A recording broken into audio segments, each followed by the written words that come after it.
కేకే election survey అని జూబ్లీస్ ఉప ఎన్నికల్లో బీఆర్ఎస్ పార్టీ గెలుస్తుందని ఇవాళ కేకే సర్వే చెప్పడం వెనక ముమ్మాటికి అది కేటీఆర్ కు బీఆర్ఎస్ పార్టీకి అమ్ముడుపోయిన సర్వే లాగానే మనందరం కూడా భావించాలి.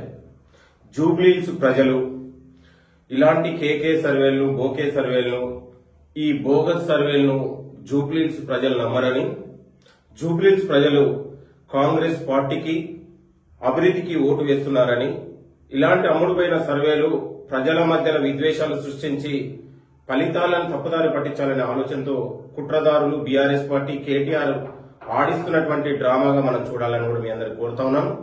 దీనిపైన కూడా వెనువెంటనే చీఫ్ ఎలక్షన్ కమిషన్ గాని తెలంగాణ ఎలక్షన్ కమిషన్ తక్షణం స్పందించి ఇలాంటి బోగస్ సర్వేల ఆట కట్టించాలని, ఇలాంటి బోగస్ సర్వేల వెనుకున్నటువంటి బీఆర్ఎస్ పార్టీని కూడా తక్షణం చర్యలు తీసుకోవాలని మేము తెలంగాణ చీఫ్ ఎలక్షన్ కమిషన్ గారికి మేము కోరుతా ఉన్నాం. దయచేసి జూబ్లీస్ ప్రజలు, తెలంగాణ యువత ఇలాంటి బోగస్ సర్వేలను తెలంగాణ నుంచి తన్ని తరమాలని అందరికీ కోరుతూ అసలైన తొలి వెలుగు. ఫాలో వాట్సాప్ @తొలి వెలుగు అఫీషియల్.